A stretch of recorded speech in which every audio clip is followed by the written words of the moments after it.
El linaje de las sombras. Crónicas del umbral olvidado, la noche en Veracruz, no es simplemente la ausencia de luz. Es una entidad densa cargada de una humedad que se adhiere a la piel como una advertencia silenciosa.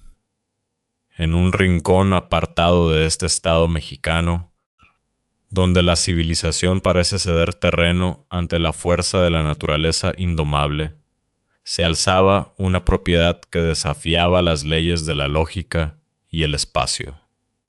Con más de 400 metros cuadrados de extensión, la casa de la abuela no era solo una construcción de concreto y madera. Era un laberinto de recuerdos y presencias que latían al ritmo de un pasado oscuro. El terreno se dividía en dos mundos. En la parte superior, la casa principal se erguía con 2 pisos de techos altos y habitaciones que parecían estirarse en la penumbra. Un pasillo largo y estrecho conectaba la entrada principal con un portón de hierro que daba a la calle. A un lado de este corredor, la vegetación crecía con una voracidad casi sobrenatural.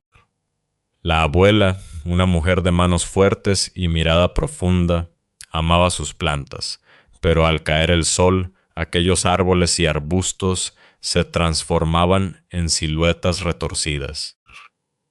Manos vegetales que parecían querer atrapar a cualquiera que se atreviera a cruzar el pasillo. Al otro lado, una hilera de pequeños cuartos destinados a la renta permanecía en silencio, como nichos vacíos esperando ser ocupados. Era una madrugada gélida cuando un taxi se detuvo frente al portón. Eran las 3:30 de la mañana.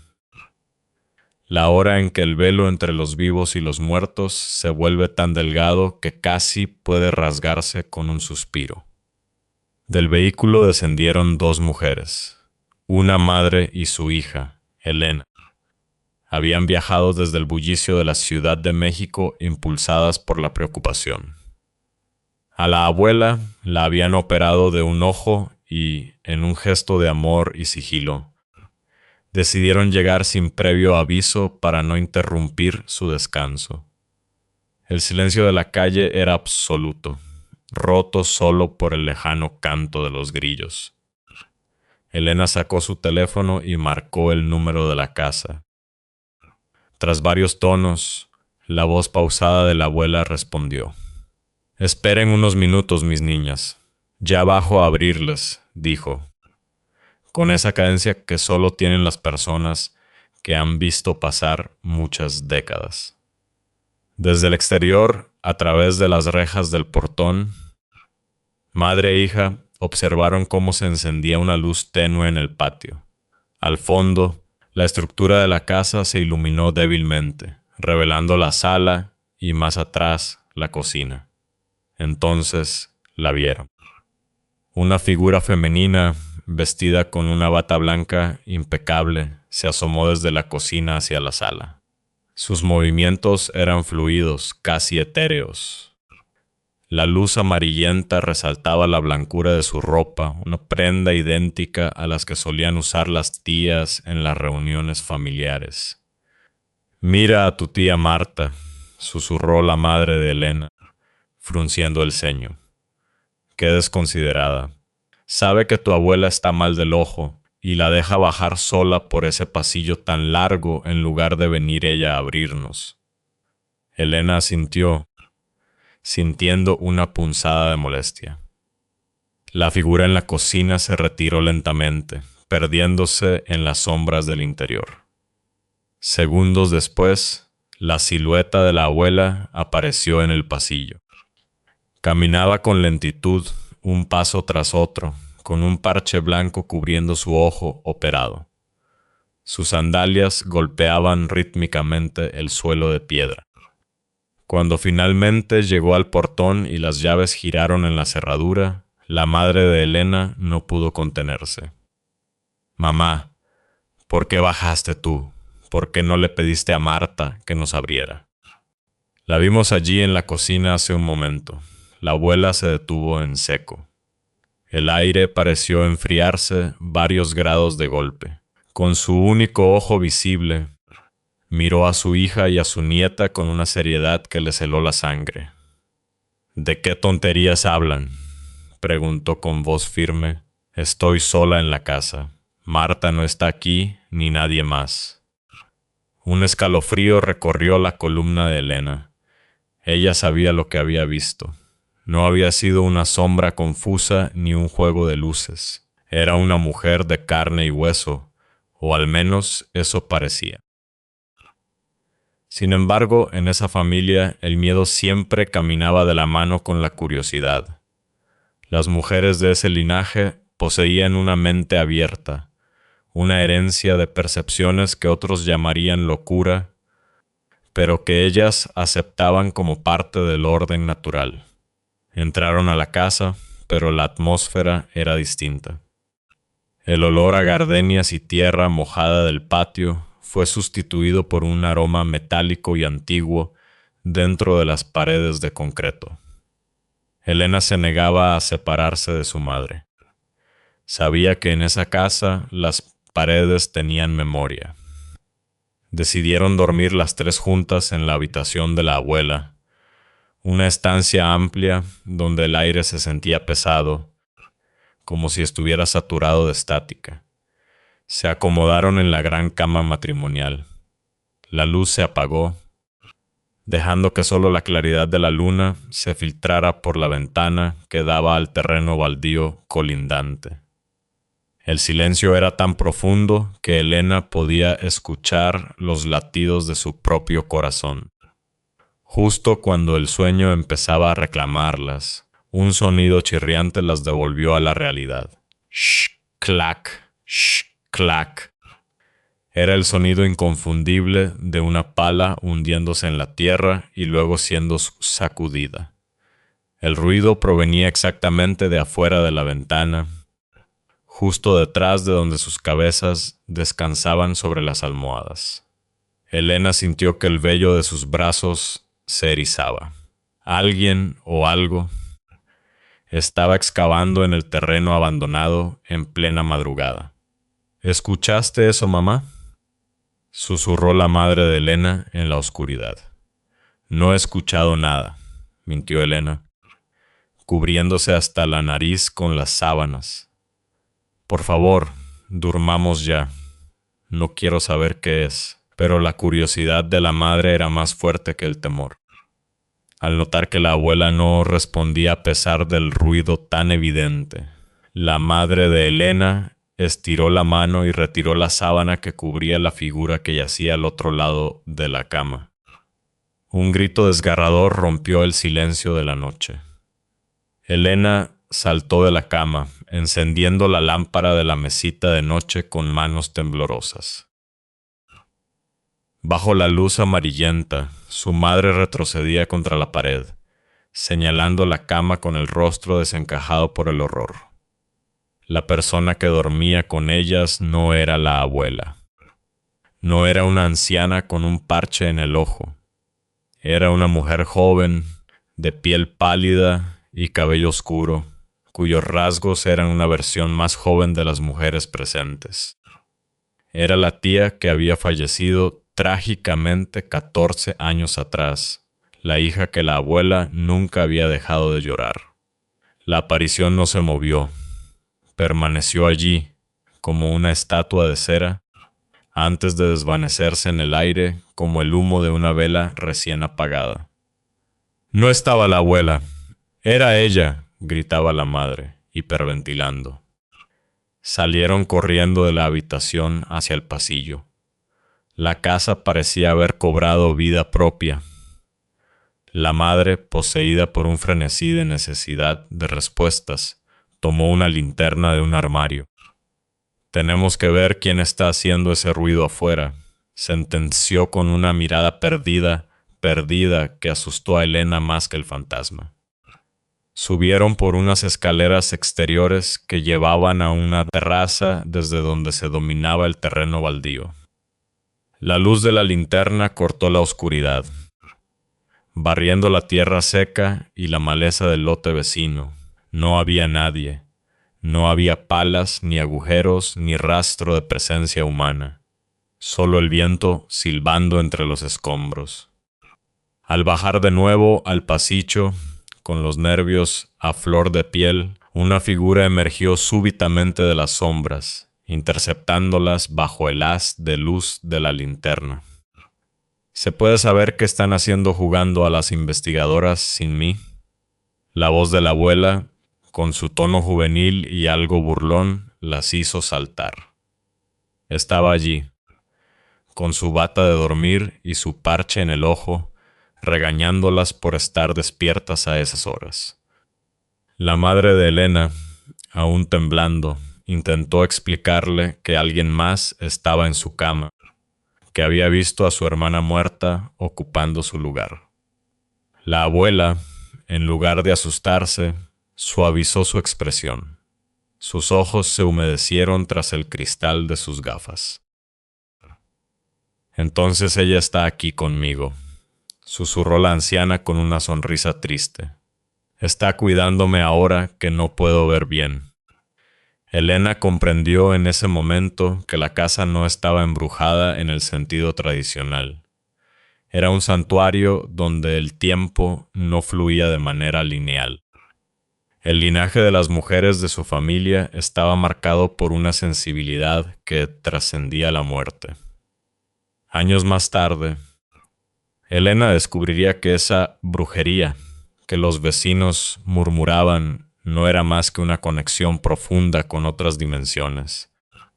Un don que ella misma heredaría en forma de sueños premonitorios que, aunque a veces eran una carga, la mantenían vinculada a esa raíz invisible que unía a los vivos con los que ya se habían marchado.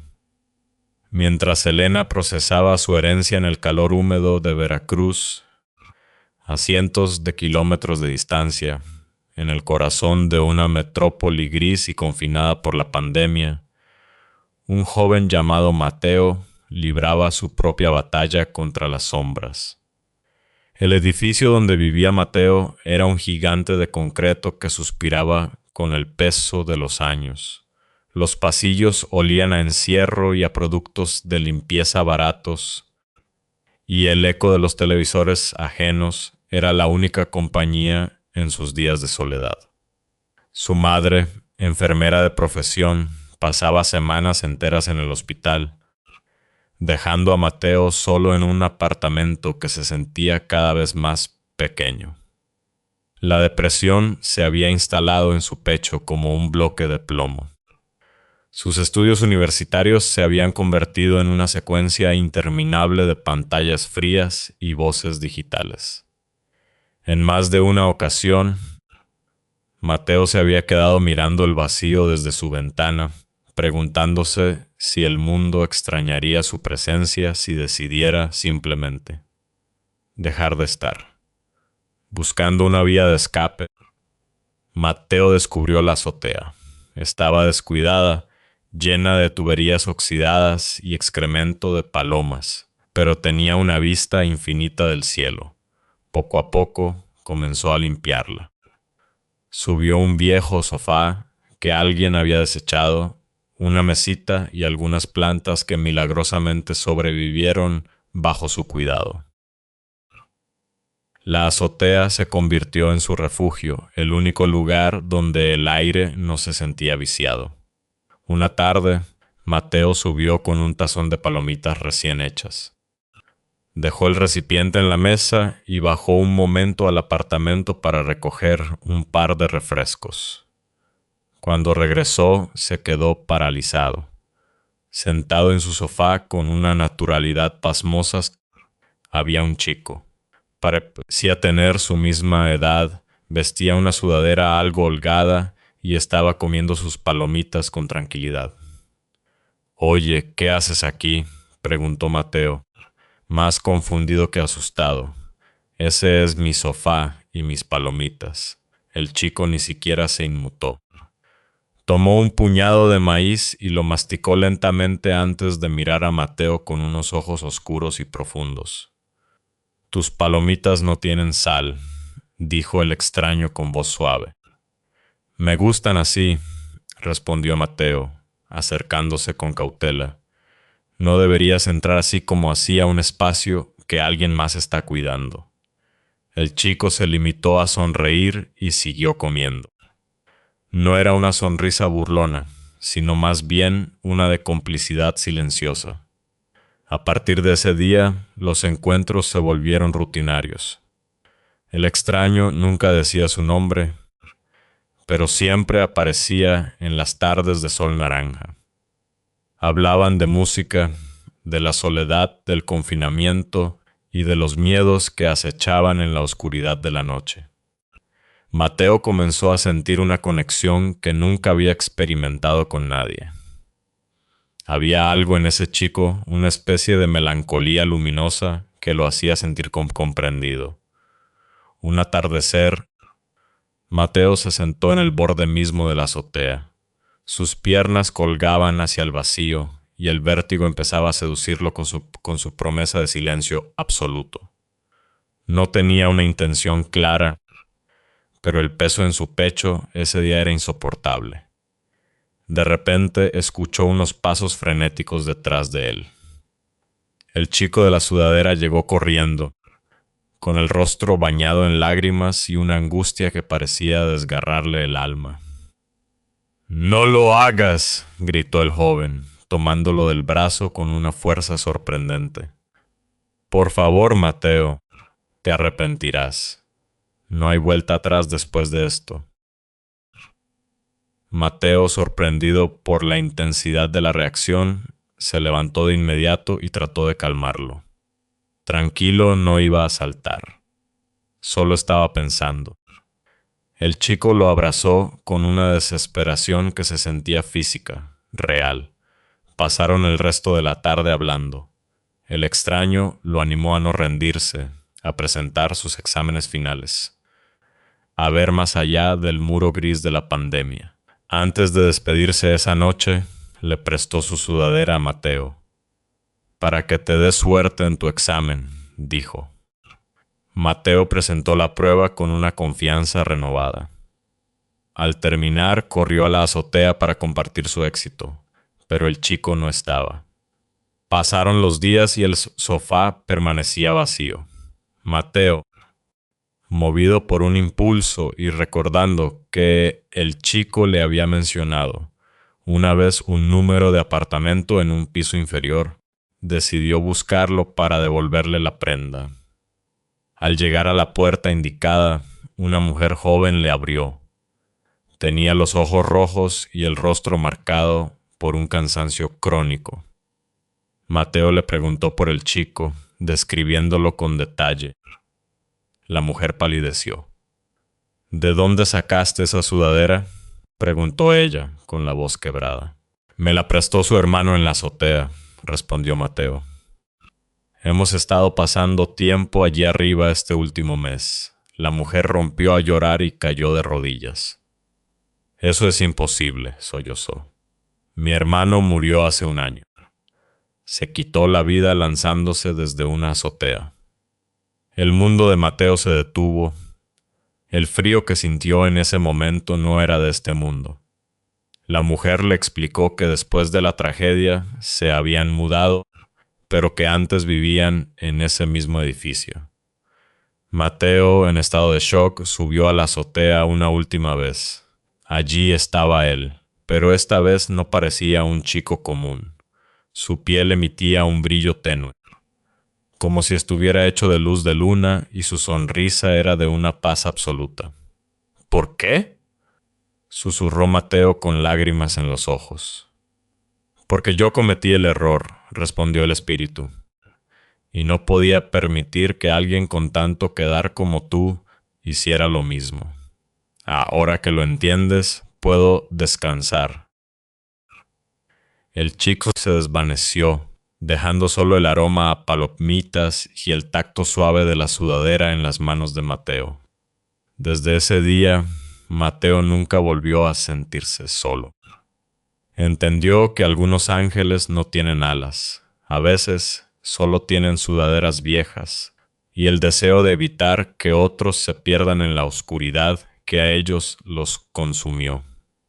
La energía no se destruye, solo se transforma, y en el caso de Alejandra, una joven del interior de Colombia, esa energía se manifestaba como una corriente eléctrica que recorría su linaje. Proveniente de una familia de espiritistas y mujeres de conocimiento, Alejandra había crecido en un entorno donde lo sobrenatural era el pan de cada día. Sin embargo, su camino fue distinto. De niña, Alejandra buscó refugio en la estructura rígida y solemne de la Iglesia Católica. Le encantaba la paz de los templos, el olor a incienso y el silencio de las naves laterales. Pero a los 9 años, esa paz se transformó en un tormento. Las sombras empezaron a bailar en el altar durante la misa. Sentía manos invisibles acariciando su cabello durante las vigilias y susurros que no provenían de labios humanos. Asustada, Alejandra intentó cerrar sus canales de percepción. Se alejó de la religión y de las prácticas familiares, tratando de ser una niña normal. Pero el don o la maldición no se puede simplemente apagar. A los 11 años, la curiosidad adolescente la llevó a explorar el lado oscuro de su herencia. Atraída por tutoriales de magia negra en los rincones más sombríos de la red, Alejandra y su mejor amigo decidieron jugar con fuerzas que no comprendían. Tenían una profesora, Miss Vivian, una mujer amargada que castigaba a los niños privándolos de su merienda. En un acto de rebeldía infantil y esotérica, Alejandra realizó un ritual para que la profesora faltara a clases. Escribió su deseo 30 veces, usó canela, clavos, tierra y su propio perfume para sellar el hechizo. El resultado fue inmediato y devastador. Miss Vivian no faltó por un simple resfriado. Su madre, una anciana que ya estaba delicada de salud, sufrió una isquemia cardíaca que la puso al borde de la muerte, obligando a la profesora a ausentarse para cuidarla. Cuando Alejandra se enteró, el peso de la culpa la aplastó. Comprendió que la magia, especialmente la que nace del egoísmo y el rencor, siempre cobra un precio. A partir de entonces, su vida se convirtió en una espiral de acción y reacción. Cada pequeño acto de beneficio propio que intentaba manipular mediante lo oculto se le devolvía con creces. Sus premoniciones, antes simples visiones, se transformaron en anuncios de tragedias. Veía muertes, accidentes y desastres naturales con una claridad aterradora antes de que ocurrieran. Desesperada, Alejandra buscó a su abuela. Pensó que la anciana la juzgaría, pero la encontró sentada en su mecedora, esperándola. «Ya es hora de que sepas la verdad», dijo la abuela con una voz que parecía venir de otra dimensión. «Nuestra familia no solo ve fantasmas. Percibimos la cuarta dimensión, el trasfondo de las cosas donde el tiempo no existe. Lo que hiciste de niña abrió una puerta que ahora debes aprender a cerrar con sabiduría, no con miedo». Alejandra aprendió que todo en el universo es un bucle. Lo que das vuelve. Lo que intentas forzar te rompe. Con el tiempo aprendió a vivir con sus premoniciones, no como una carga, sino como una brújula. Comprendió que el verdadero poder no reside en cambiar el destino de los demás para beneficio propio, sino en tener la fortaleza para aceptar lo que viene y la luz para guiar a otros en la oscuridad. 3 historias, 3 rincones del mundo, pero una misma verdad. El mundo espiritual no es un lugar lejano. Está aquí, en el pasillo oscuro de una casa en Veracruz, en la azotea de un edificio en ruinas y en los sueños de una joven que aprendió que la magia más poderosa es aquella que busca la armonía del alma.